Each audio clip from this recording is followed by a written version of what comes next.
ఓం శ్రీమాత్రే నమః. ఒక చిన్న పరిహారం చెబుతానండి. ఆర్థికమైన ఇబ్బందులున్నా, వ్యాపారానికి సంబంధించిన ఇబ్బందులున్నా కానీ రేపు అమావాస్య చక్కగా బుధవారం కూడా వచ్చింది. అందులో 2వ తారీఖు 10వ నెల అంటే 1వది. దీనికి చక్కగా మీరు ఒక 27 తమలపాకులు తీసుకోండి.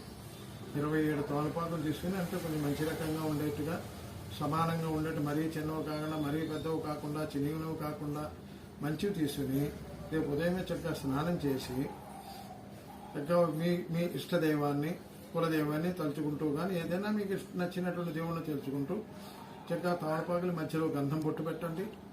దానిపైన చక్కగా కుంకుమ పెట్టండి. తర్వాత ఒక దారం తీసుకోండి. దారాన్ని చక్కగా దానికి కూడా పసుపు రాసి కసబొట్టు పెట్టుకోండి. వీటన్నింటినీ కూడా ఈ తమలపాకులు జాగ్రత్తగా సూదితో కానీ దేనితో కానీ గుచ్చి ఒక ఏంటంటే ఒక తోరణంగా తయారు చేయండి.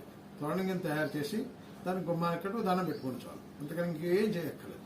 మళ్ళీ సాయంత్రం అయిన తర్వాత స్నానం చేసి చక్కగా దాన్ని తీసేసి దండం పెట్టి తీసేసి మీ దగ్గర ఉన్న ఒక చెట్లో కానీ లేకుంటే ఎవరు తొక్కని ప్లేస్లో కానీ తులసి చెట్లో కానీ వేసుకోండి.